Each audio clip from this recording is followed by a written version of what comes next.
Olá, meus amigos, minhas amigas, uma boa noite para todos, que Jesus abençoe a todos nós. É uma alegria estarmos aqui com todos que acompanham a Rede Amigo Espírita para darmos prosseguimento com o nosso estudo da obra Calma, de Emmanuel, hoje com o capítulo 18, Acerto de Contas. Então, primeiramente aqui, o nosso abraço, a todos que estão nos acompanhando aqui no YouTube, o Ronaldo Santana, a Kátia Caribé, lá de Salvador, a Elísia Rocha, a Ana Lúcia Gouveia, a Isabel Ribeiro, lá de Portugal, um grande abraço, o Celso Moraes, o Celso Marcos Gomes, lá de Ponta Grossa, no Paraná, um abraço, meu amigo. A Valentina Montserrat, quem mais aqui no Face? A Joyce Boldrin, a Rosana Viana, a Isabela Moreira, a Liara Moraes, a todos os amigos aí da Rede Amigo Espírita, o nosso abraço fraterno, rogando a Jesus que nos abençoe em mais essa reflexão. Então, como a gente disse, hoje nós vamos estudar o capítulo 18 da obra Calma, falando aí sobre acerto de contas. Então, esse título já é muito interessante e a gente precisa meditar um pouquinho mais sobre como nós vamos encarar esse título. Porque geralmente essa expressão acerto de contas, na nossa cultura e na nossa condição, ainda muito presos ao orgulho, ao egoísmo, ao interesse pessoal, geralmente nos acertos de contas da vida com outras pessoas, nós nos consideramos na posição de credores. Dificilmente a gente vai assim destacar ou dar tanta atenção à nossa posição de devedores perante os outros, Geralmente, quando a gente fala acerto de contas, a gente já lembra daquilo que a gente tem que cobrar do outro, geralmente nosso orgulho aí já se exalta, a gente já se exaspera, a gente já se revolta com relação ao outro, ou o que ele deixou de fazer conosco, ou o que ele fez que nos incomodou, que nos prejudicou. Aí a gente se coloca quase sempre nessa posição de credores, porque também estamos ainda muito centrados em nós mesmos, muito centrados, muito presos a essa dinâmica do egoísmo, e aí essa expressão também, acerto de contas, geralmente vai ter quase que essa conotação assim de vingança, Eu vou acertar as contas com ele. Geralmente ela vai acompanhada de raiva, de ressentimento, de mágoa, enfim. Então a gente precisa repensar como nós vamos acolher essa expressão aqui para entendê-la num patamar um pouquinho mais elevado, espiritualmente, entendendo as nossas dinâmicas de relação e, sobretudo, nos vendo com autocrítica, com autoconhecimento, com humildade nessas dinâmicas de relação.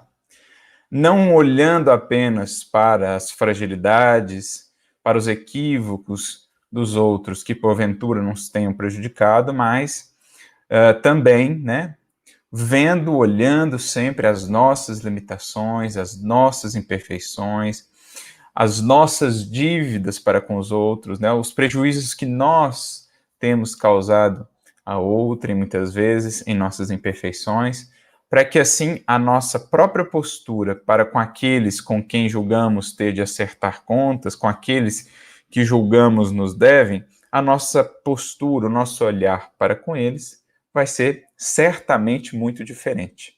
Quanto mais a gente olha para nós, quanto mais a gente se conhece, quanto mais fundo a gente vai, melhor a gente entende o quanto ainda somos devedores, o quanto ainda recebemos, imensuravelmente de paciência, de compreensão, de apoio, apesar das nossas fragilidades, especialmente aí do alto, mas também de muitos que convivem conosco e muitas vezes a gente não sabe valorizar devidamente isso.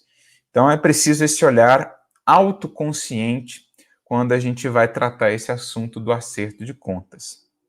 Porque senão a gente entra naquela velha dinâmica multissecular, de pensarmos só em nós mesmos, nos nossos interesses, de não reconhecermos as nossas imperfeições, então de ficarmos a todo tempo cobrando disso, cobrando do outro, né, isso ou aquilo outro que julgamos eles nos devem, sem nunca atentar para as nossas dívidas. Estaremos sempre enxergando nossos direitos sem nunca enxergar deveres fundamentais que temos também perante os outros e principalmente perante as leis divinas. Então, no certo sentido, a gente vai falar de um tema que está no Evangelho segundo o Espiritismo, que muitas pessoas acham que é um tema já fora de tempo, né, algo meio retrógrado, algo meio atrasado, que está ali no Evangelho segundo o Espiritismo.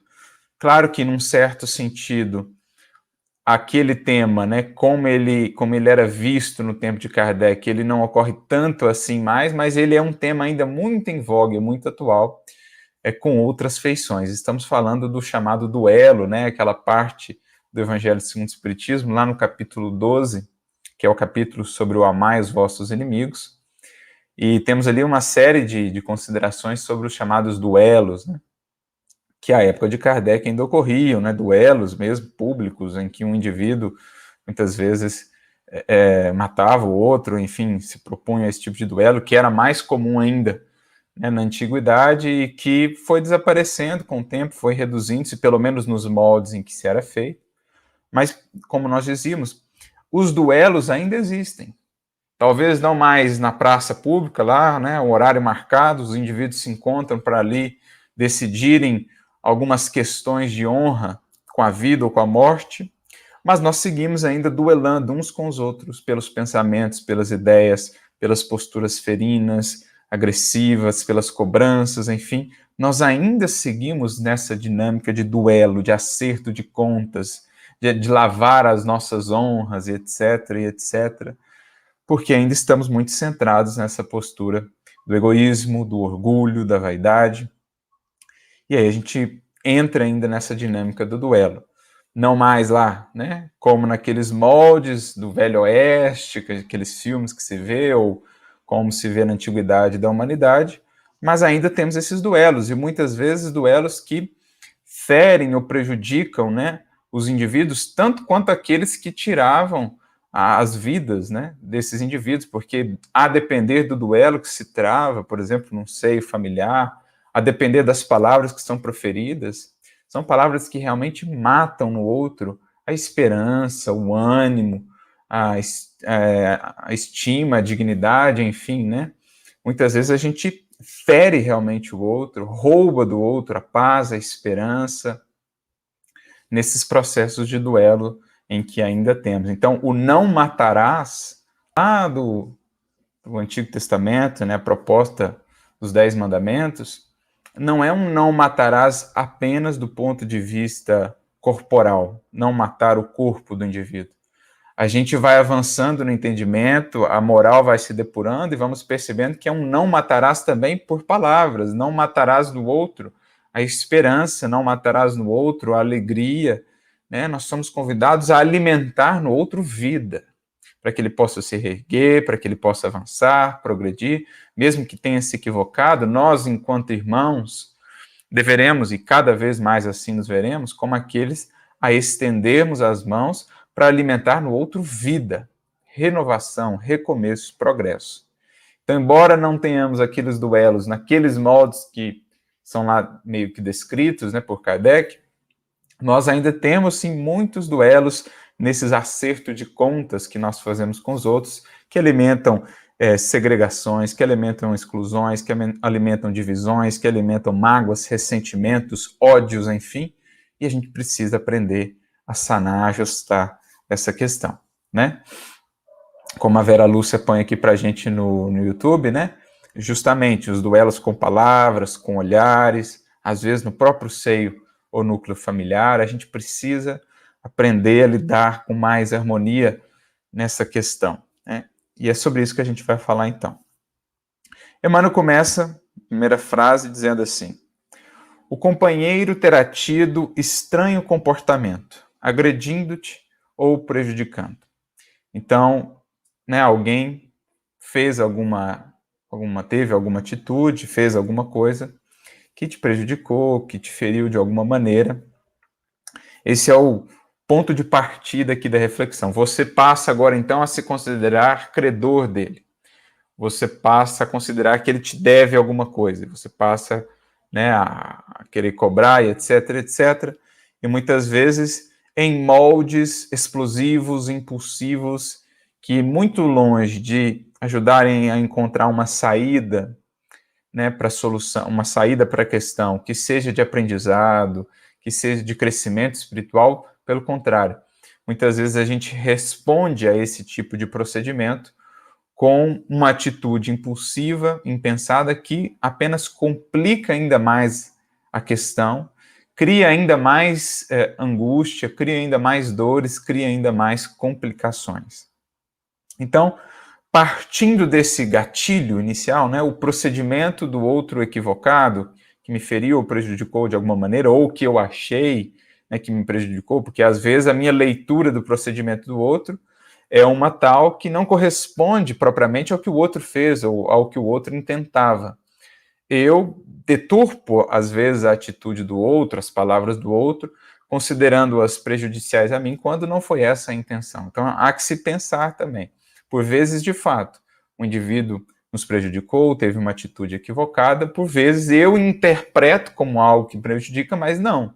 Às vezes a atitude dele foi correta, foi adequada. Então, há que se ter esse primeiro discernimento, né, de analisar sem paixão a circunstância, a atitude do outro, sem parcialidade. E para isso, amigos, para fazer isso, a gente simplesmente tem que estar aí no esforço muito sincero e muito profundo de vencer o nosso egoísmo. Porque enquanto a gente é conduzido por ele, enquanto a gente vê o mundo a partir dessa ótica que o egoísmo e o orgulho nos trazem, a gente vai deturpar, às vezes, as coisas mais nobres, os atos mais dignos.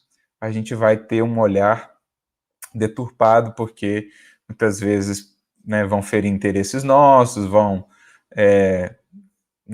diminuir a nossa imagem, enfim, a gente cria essas deturpações. Então, o primeiro aspecto é ter esse olhar, tanto quanto não seja possível, e daí a importância de buscar, né, o autoconhecimento, a prece, um olhar que consiga ser isento, um olhar que consiga superar aí os sofismas, né, do eu adoecido, do egoísmo, que consiga fazer uma leitura mais adequada das pessoas, das suas atitudes e das suas circunstâncias. Pois bem, partindo então desse gatilho, Emmanuel vai nos convidar a refletir sobre o que fazer então, né? Aqui o Ana Martins coloca aqui para nós, né, no YouTube, que é, em síntese, Ana, isso que a gente vai ver nesse capítulo aqui. Precisamos de um autodomínio dos sentimentos interiores. É o que ele vai falar justo na próxima frase, ó. Não te des a reações precipitadas, sob o pretexto de justificar-te. Então, teve lá aquele acontecimento. Você tem aquele ímpeto, aquele impulso de ir logo, né, acertar as contas, cobrar do outro, agredir o outro, devolver ao outro, etc, etc. Só que Emmanuel está dizendo, primeira coisa, calma. Não é a obra que a gente está estudando aqui? Calma. Né? Serena, medita primeiro, age refletidamente, cuidado com a ação impulsiva, que prejudica não só o outro, mas, sobretudo, a você mesmo. Primeira coisa, aprenda a se dominar, a se governar. E não tem outro caminho para isso, amigos. Não tem proposta mágica, não tem talismã, não tem nada que seja um atalho para isso, a não ser o Evangelho, que é o caminho mais reto, né? É o caminho mais otimizado do nosso progresso. O Evangelho é o caminho mais curto de autogoverno e autolibertação que a criatura pode acessar. Agora, não tem atalho mágico, talismã, enfim. É conhecer-se, mobilizar a vontade, a maior de todas as potências da alma, dirá Leon Denis, a faculdade soberana, e aprender a reger o gabinete mental. Né? Leiam lá, fica como sugestão, capítulo 2, a gente já citou bastante ele aqui, do livro Pensamento e Vida. Você tem o desejo, a inteligência, a memória, a imaginação como departamentos da mente, mas você tem a gerência esclarecida e vigilante da vontade. E é essa vontade, então, que mobilizada, né, juntamente com o processo de autoconhecimento, conhecer as minhas emoções, conhecer os sentimentos, conhecer os meus hábitos, conhecer as minhas fragilidades, as minhas imperfeições, é somente por meio desse processo que a criatura vai ganhando autogoverno, né?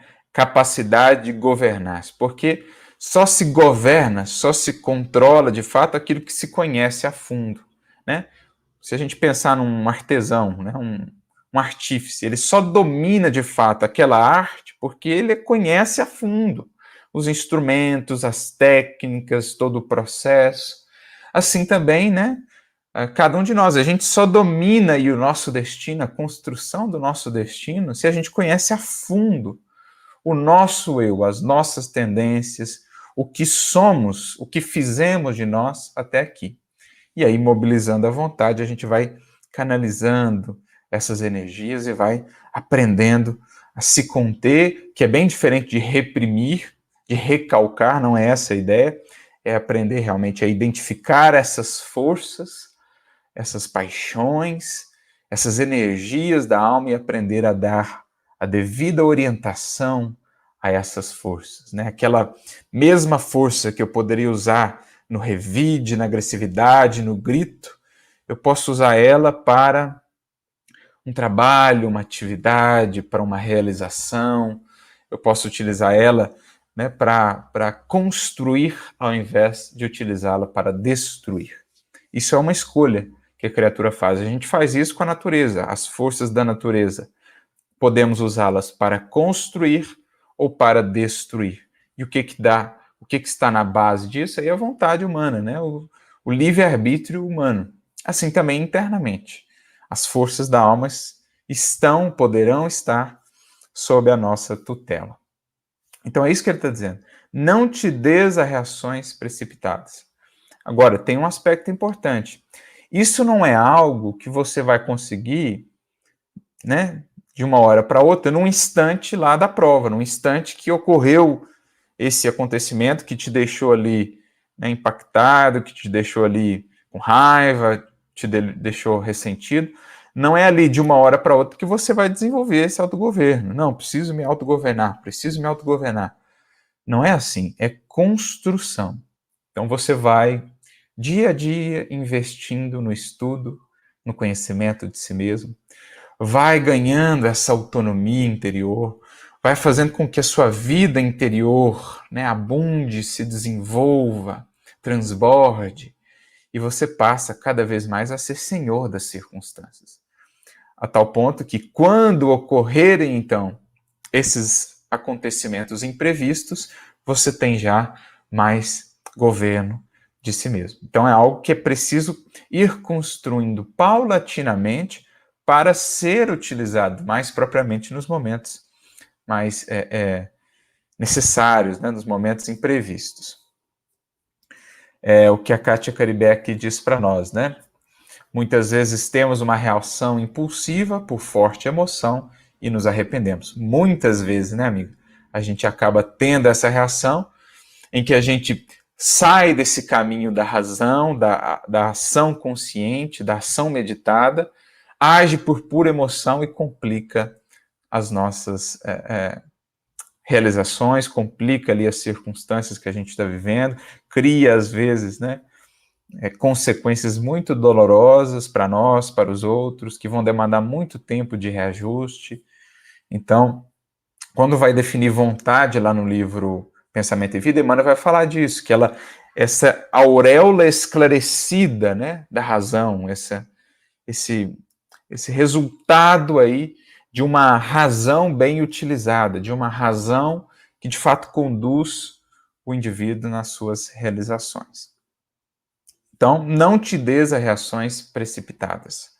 Aprende a construir esse autogoverno para que no momento, e a gente por vezes passa isso todos os dias, né, nas relações com as pessoas, mais cedo ou mais tarde a gente vai se decepcionar com a atitude de alguém vai ter alguma postura não tão adequada, que vai nos ferir, que não vai ser tão legal. A gente precisa disso, nas convivências, né? As convivências conduzidas apenas, né, as relações conduzidas apenas pelos impulsos, pelas emoções, são muito danosas, né? São muito prejudiciais, elas ferem muito. Não estamos falando do amor, do sentimento amor, estamos falando daquelas conduzidas pelas impulsões, né? Pela impulsividade, pelas emoções, sem razão, sem discernimento. Essas relações assim, elas são relações que ferem muito, né? Se tornam muito incômodas, porque todo momento a gente está ali um ferindo ao outro. Então é preciso aprender a ter paciência, perdão, compreensão. Isso tudo é fruto de elaboração interna, é sentimento, não é mais só emoção. É algo já mais elaborado, é algo já mais trabalhado. O indivíduo vai ganhando essa maturidade interior para lidar com as relações e com relacionar-se com o outro. E aí ele prossegue então. Imagina-te antes de tudo em lugar dele. Então, um dos melhores recursos, né, de asserenamento interior, né, de aplacar aí essa impulsividade, é fazer esse movimento de fraternidade, esse movimento de entendimento, de ir em busca do outro, da realidade do outro, para sentir um pouquinho o outro, para tentar entendê-lo. Nesse processo, quando a gente se esforça por fazê-lo, a gente já está por si, né, pelo simples fato de estarmos buscando fazer esse movimento, a gente já está vencendo as cadeias do egoísmo. A gente já está saindo um pouquinho de nós.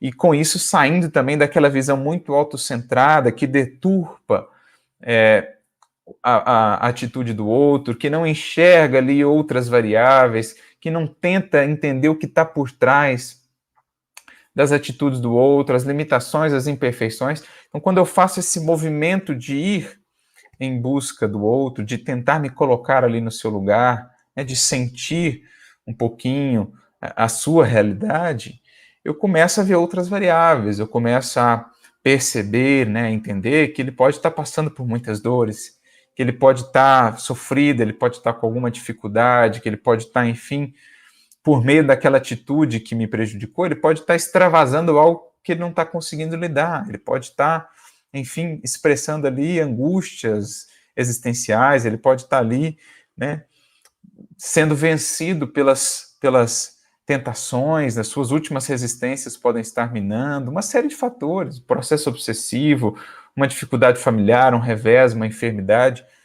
Então, nesse movimento de ir em busca do outro, que é caridade, que é benevolência, que é indulgência, o espírito que faz esse movimento, ele se sintoniza com as fontes superiores. Ele ganha recursos do alto, né, de força moral para superar as suas paixões, os seus impulsos. Ele ganha mais clareza, né, como se uma luz se acendesse. Ele ganha mais discernimento para agir de maneira mais adequada, mais refletida. Então, ele sai desse cativeiro do eu, do ego, que muitas vezes nos conduz, né, às atitudes impensadas e depois lamentadas pelas consequências. Então, é um exercício de caridade. Por isso, os Espíritos nos falam tanto de amar e servir. Porque quanto mais o Espírito serve, quanto mais ele ama, mais fácil se torna para ele esse movimento. Mais compreensível ele consegue ser e mais ele consegue escapar das ilusões do orgulho, da vaidade, do ego, que o fazem agir assim, que o escravizam de fato, né? Que deixam ele aí ao sabor das paixões. Pelo contrário, na caridade e no serviço, a criatura passa de fato a se possuir, a se vencer, né? Vencer a si mesma, e com isso ela vai ganhando cada vez mais liberdade. Por isso, com o Cristo, não é aquele quem domina quem conquista, é aquele que serve o que conquista, né? É aquele que serve que se liberta, não aquele que domina o outro, que usa da força, é o que se faz livre. Pelo contrário, o poder no Evangelho está no servir, porque o servir é o vencer a si, é vencer o egoísmo, é sair dessa cadeia e ir, então, né, para a liberdade do amar, do compreender, do amparar. E com isso, iluminar e pacificar o seu mundo interior com o auxílio dos bons espíritos. E aí ele traz algumas circunstâncias que esse outro poderia estar vivendo, né, que se a gente fizer esse movimento, a gente vai ter mais elementos de compreensão com relação à sua atitude. Ele diz assim: como te desinibirias se tivesses uma pessoa querida avizinhando-se da morte? Ele pode estar ali irritado, ele pode estar ali, né, triste, revoltado, porque alguém muito querido está partindo, ele não conseguiu lidar ainda com esse acontecimento e acaba extravasando isso numa fala infeliz, numa postura impaciente. Que comportamento seria o teu ante determinada moléstia que te corroesse o corpo, no momento em que alguém te lembrasse o peso de uma dívida? Então, às vezes você vai cobrar ali um outro alguma coisa, né? Seja uma dívida material, seja alguma coisa que você não concordou com a postura dele, e ele está lá já, né, sofrido, lidando com uma enfermidade complicada, lidando com essa, às vezes, proximidade da morte, sem saber como trabalhar isso internamente, e aí ele atua, né, de maneira revoltada, ferina, agressiva, de retorno. É preciso entender essa dinâmica. Imaginemos só, se o Cristo não tivesse feito esse movimento em relação a nós outros, se ele não tivesse feito esse movimento entendendo a negação dos discípulos diante, né, da sombra ali da cruz, se ele não, ao longo desses séculos incontáveis que nos trouxeram até aqui, se ele não tivesse feito isso tantas vezes conosco, assim como os nossos benfeitores, fizeram e seguem fazendo esse movimento porque nos amam, entendem as nossas limitações, nos estendem as mãos, nos convidam, sim, a avançarmos, a aperfeiçoarmos, mas estão ali a estender-nos as mãos, porque nos amam, porque já saíram dessa dinâmica só de cobrarem, né? Porque Jesus, como nenhum outro ser na Terra, poderia assumir, e ele, com justiça, essa postura: olha, eu dei tudo para vocês, e o que vocês me deram de retorno? Ele, mais do que ninguém, poderia cobrar de todos nós, invariavelmente, né? E uma dívida que não tem tamanho. E, no entanto, ele segue servindo. Ele segue nos amando, segue nos amparando. Então, é isso, é a dinâmica do amor, né? Que, no fundo, é a dinâmica do próprio Criador. Porque se Jesus nos deu muito, o Criador nos deu tudo, né? Tudo, absolutamente tudo. E ele é e segue sendo o maior servidor de toda a criação. Quantos séculos, quantos milênios não tem ele lidado com as nossas defecções, com as nossas quedas, com a nossa negação em relação a ele, com a nossa revolta, com o voltar as nossas costas para as suas leis, para o seu amor, enfim, e ele segue nos servindo. Por isso Emmanuel segue dizendo, né? Se te vês à frente de um louco, não podes ignorar que será impossível curá-lo com marteladas na cabeça. Porque às vezes a gente não considera isso, né? Mas, né, o orgulho, a vaidade, o materialismo, o egoísmo que levaram o outro talvez a agir daquela maneira, isso tudo são chagas da alma, são enfermidades morais, são loucuras. Né? Nós, às vezes, não catalogamos isso dentro aí dos transtornos psíquicos e tudo mais, mas o egoísmo, o orgulho, a vaidade são loucuras da alma, pelas consequências infelizes que nos trazem e que a gente segue comprando, que a gente segue fazendo. Né? Então, no Livro dos Espíritos, por exemplo, a gente vai ver lá os espíritos chamando de chagas o egoísmo na questão 913, o orgulho e a vaidade na questão 759, o materialismo lá na questão 799. São chagas, são enfermidades da alma, embora muitas vezes não cataloguemos assim, porque nos levam a fazer coisas que só realmente fora da nossa razão a gente faz, porque o egoísmo e as paixões nos toldam a razão e nos fazem adotar posturas perante os outros, perante a vida, que são verdadeiras loucuras pelas consequências que nos acarretam. Ainda assim, nós as fazemos. Né? Então, ainda que o outro ali, né, você tenha feito esse movimento de compaixão, de colocar-se no lugar dele, ainda que você não tenha identificado, nenhuma justificativa, nenhuma aflição que o tenha levado àquilo, ainda que ele tenha feito aquilo única e exclusivamente por egoísmo, por orgulho, não se esqueça, você está diante de um enfermo. Assim como muitas vezes nós somos esses enfermos em procedendo com orgulho e com egoísmo. Você está diante de um enfermo. E não se ajuda um enfermo, não se ajuda aqui, no caso, né, um louco, com marteladas. Né? Não se ajuda numa circunstância difícil, não se ajuda ali num incêndio de uma discórdia, de uma desavença, de uma dificuldade, não se ajuda a circunstância lançando mais gasolina, mais combustível, né? Que é a gasolina do nosso ódio, das nossas palavras ferinas, da nossa agressividade, da nossa revolta. Não. Qual o caminho? Que é o caminho do Cristo, que ele nos ensinou. Diante da loucura humana, né? Naquela cruz, ali nós vimos uma loucura coletiva, um surto coletivo de loucura. A mesma multidão que até então havia aplaudido, exaltado, ali rogava, clamava a Pilatos pela sua crucificação. Então era aquela loucura, Jesus diante daquele surto coletivo. O que ele fez? Reclamou? Vocês são ingratos, vocês são uns infelizes, Deus vai cobrar de vocês, a lei, né, aguarda. Ele falou isso? Não, o que ele falou? Pai, perdoa-lhes, porque eles não sabem o que fazem. Com isso, Jesus não os isentava das consequências das suas atitudes, mas Jesus expressava essa água viva que apaga os incêndios das paixões humanas. Né?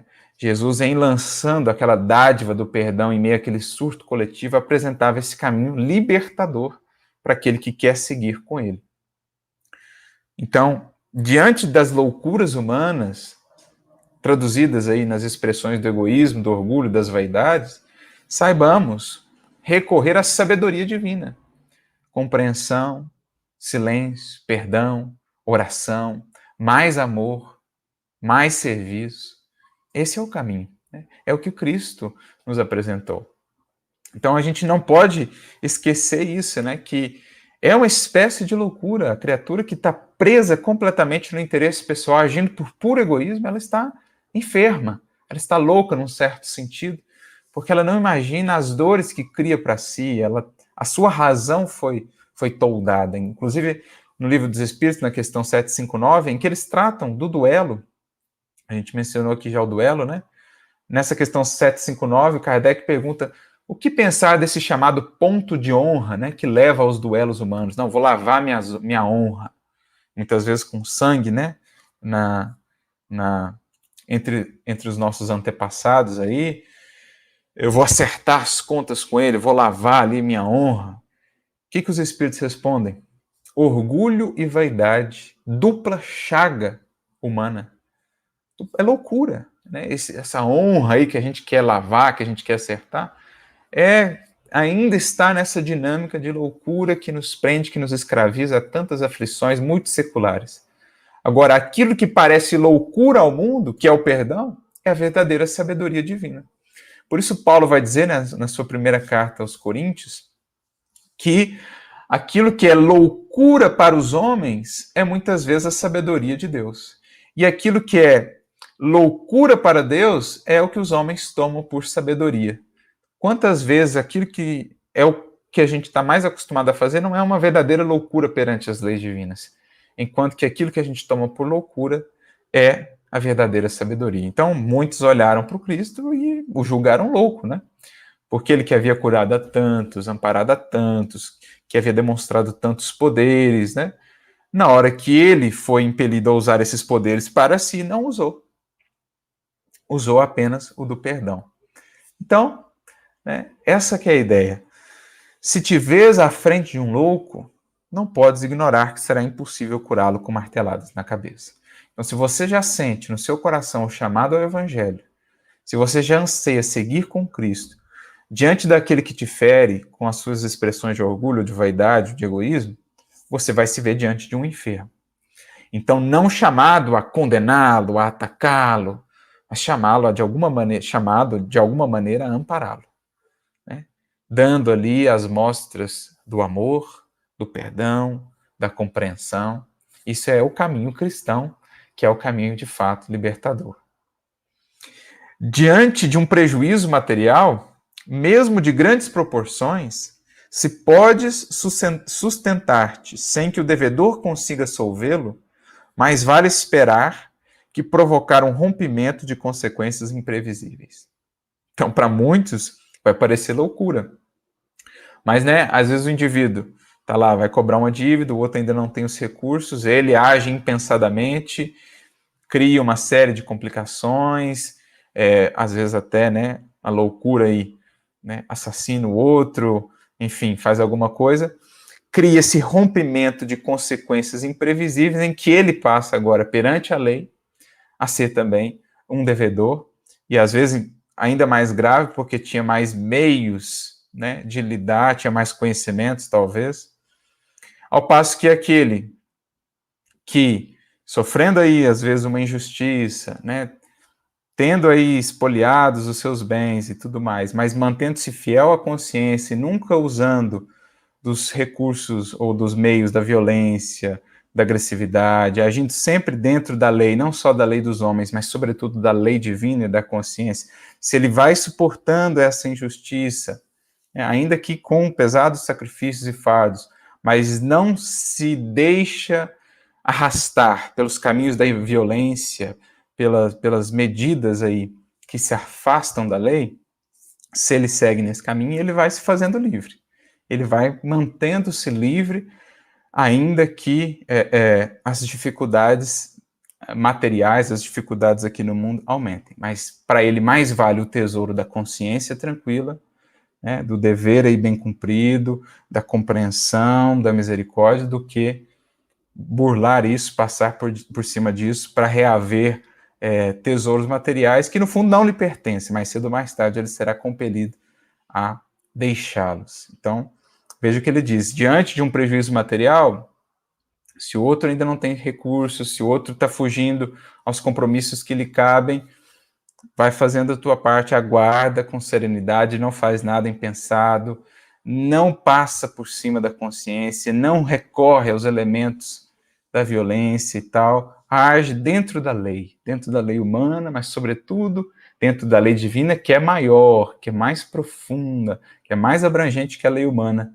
porque então você terá o tesouro da liberdade interior, que nenhum material do mundo, que nenhum tesouro material do mundo pode comprar.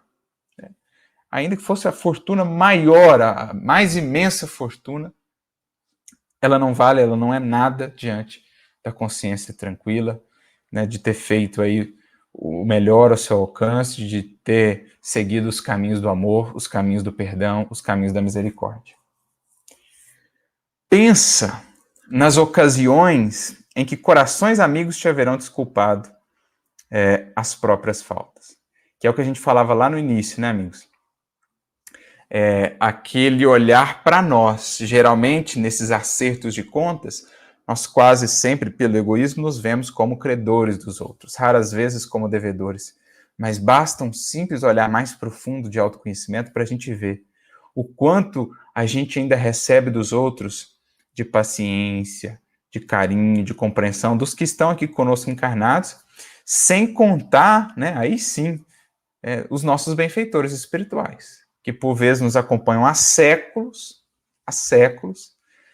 sem contar, né, de nossa parte, com a gratidão, com a compreensão, com a valorização do auxílio que nos tem prestado. Então, a criatura que mergulha um pouquinho em si, logo já vai perceber o quanto ela tem recebido desses corações amigos, que têm relevado as suas faltas, as suas limitações, especialmente desses benfeitores que há séculos nos acompanham, né? Não é nesta encarnação, às vezes é há séculos, e só agora que a gente está começando a voltarmos um pouquinho para eles, né? Com gratidão, valorizando todos os esforços deles. Então, quando você tem essa medida de si, o seu olhar para o outro muda completamente. Você não se sente mais autorizado assim, a cobrar do outro, a exigir tanto do outro aquilo que você não tem conseguido ter para com seres tão amados que tanto têm feito por ti. Você vai desenvolvendo indulgência, e com isso as relações vão se tornando mais harmoniosas, né? Você vai conseguindo realmente criar relações que edificam, que transformam verdadeiramente a você, ao outro, sem precisar recorrer à força, à imposição, à cobrança, à exigência. A Cristina Saad aqui no YouTube até destacou para nós o trecho lá do capítulo 10, né, do Evangelho segundo o Espiritismo, que trata de misericórdia, do item 16 em diante, quando tratam ali de indulgência, os espíritos.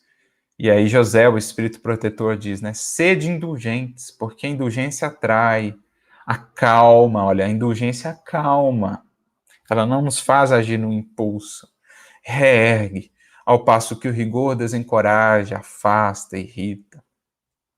Então, quando eu percebo o quanto de indulgência o alto ainda tem para comigo, o quanto eu ainda careço, né, dessa indulgência do alto, eu passo naturalmente a ter cada vez mais indulgência para com os outros, compreendê-los cada vez mais. Então, é um olhar que a gente não pode perder nunca, né? Que nasce, mais uma vez, do autoconhecimento que a gente falou logo no início. Medita nas pessoas queridas para as quais, muitas vezes, terás de impetrar a benevolência dos outros. Algumas vezes até mesmo desses outros a quem talvez pretendas constranger com desafios e exigências. Então, esse do qual agora você está aí cobrando, exigindo, talvez mais tarde vai ser ele um benfeitor para você, para os outros. Então, haja com compreensão, né? Mantenha, construa uma relação de aprendizado mútuo, mas de indulgência, de benevolência, de amorosidade. É o que Jesus diz lá na sua parábola, né? Granjeai amigos com as riquezas da injustiça, para que mais tarde eles os recebam nos tabernáculos eternos.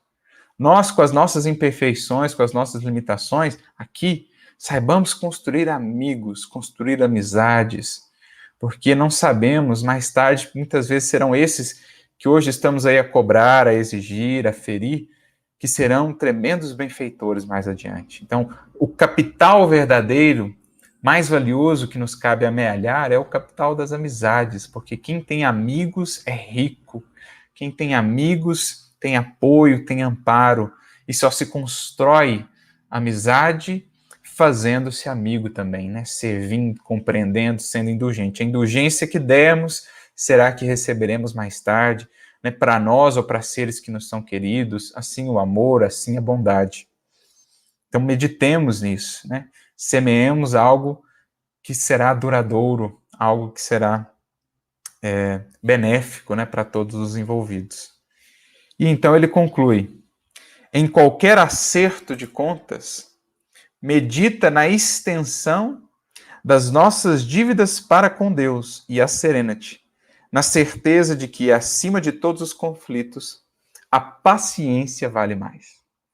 Então, a ciência da paz, o conservar a paz para bem agir, vale mais, porque nos leva a agir sempre melhor, da melhor maneira que nos seja possível.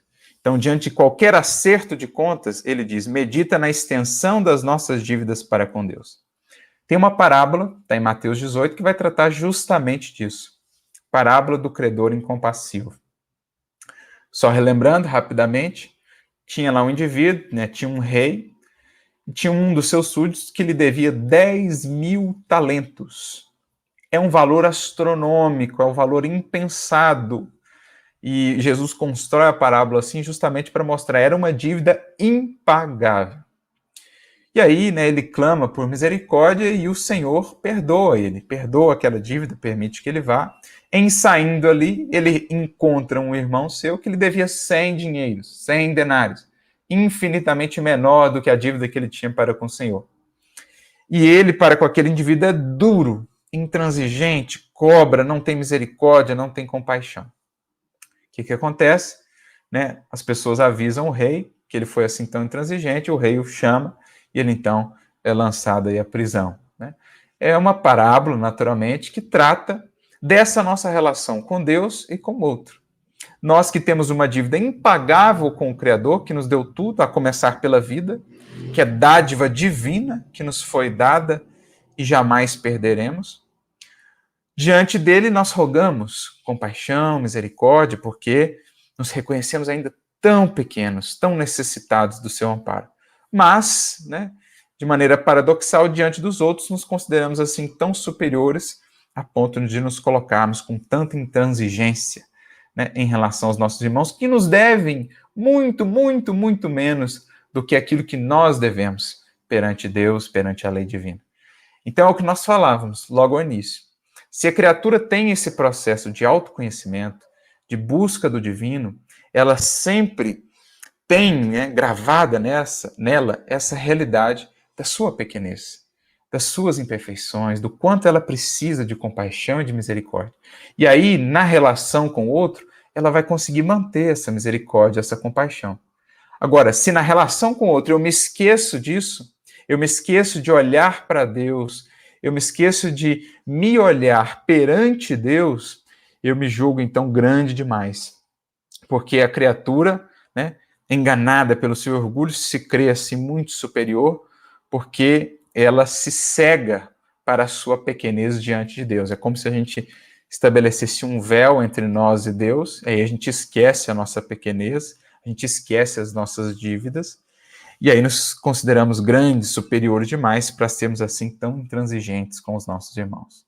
E aí, né, com essa intransigência, é a intransigência que haveremos de encontrar da nossa própria consciência. Pois dizia o Cristo, com a medida com que medimos, seremos medidos. Se eu sou absolutamente intransigente com o outro, a minha consciência também será intransigente para comigo. Agora, se eu souber ter para com os outros a misericórdia que eu estou recebendo sempre do alto, dos benfeitores e tudo mais, então, no momento da análise, pela minha própria consciência, eu terei também misericórdia e compaixão para comigo. Por isso ele orienta, em qualquer acerto de contas, medita na extensão das nossas ou das suas dívidas, né, de cada um de nós para com Deus. Ou seja, olha para você diante de Deus. Pensa melhor se você realmente tem assim tanto cabedal, tanto valor moral para cobrar tanto e exigir tanto do outro.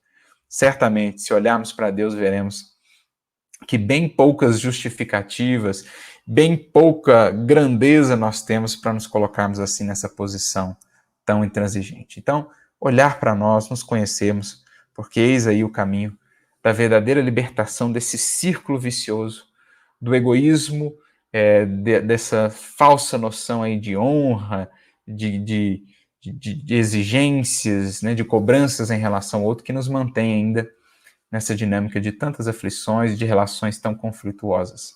Pelos caminhos do amor, do perdão e do serviço, encontraremos com Jesus a libertação e a paz. Então é isso, meus amigos. Vamos ver aqui mais algum comentário. Agradecemos pela participação, né? Ana Martins aqui diz para nós no YouTube que a prática da humildade e da paciência deve se tornar um hábito em nossas vidas. Fundamental, querida. Né? Tem até o capítulo 20 do Pensamento e Vida, em que Emmanuel vai tratar do hábito. Vale a reflexão aí, a construção desses hábitos salutares, desses hábitos virtuosos. A humildade, a paciência, a compreensão, o entendimento, que são hábitos que garantem, de fato, uma vida harmoniosa, que garantem, de fato, a nossa paz. A Joyce Boldrin aqui no Face, né? Consciência tranquila é o ápice da liberdade. Ótima definição, Joyce.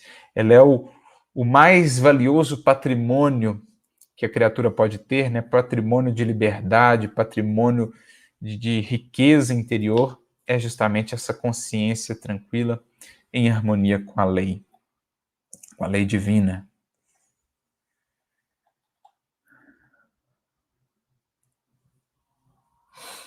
Vamos ver aqui. A Paula Moraes, né? Temos uma dívida impagável para com o Pai. Então fica a sugestão para lerem toda a parábola que está lá em Mateus 18, chamada Parábola do Credor Incompassivo. E é isso, sempre que a gente se coloca perante Deus, olhando, né, o quanto Deus tem nos dado e o quanto ainda não conseguimos retribuir, isso consolida em nós essa visão de humildade, essa visão de pequenez, no melhor sentido de pequenez, não de nos rebaixarmos, né, de não nos valorizarmos, não é essa a ideia, mas a pequenez da humildade, os pobres em espírito, e isso vai nos dando, então, para com os outros, para com as nossas relações, mais harmonia, mais compreensão. A gente vai estando realmente mais habilitado para servir com Jesus, crescendo e ajudando os outros a crescer. Beleza, amigos? Agradecemos então aí pela participação, pela presença de todos, que sigamos com esse processo nosso de autoconhecimento, de aprendizado, de reflexão, para que saiamos, né, dessa dinâmica de cobrança, de exigências e entremos, enfim, nessa dinâmica da indulgência, do perdão, da benevolência, enfim, da caridade como Jesus nos mostrou e como ele a entendia, que é de fato a chave da nossa liberdade e da nossa paz. Que Jesus abençoe e inspire a todos nós. Uma ótima semana para cada um de vocês e nos vemos na quarta-feira que vem, dando continuidade aos nossos estudos. Muita paz e muita luz.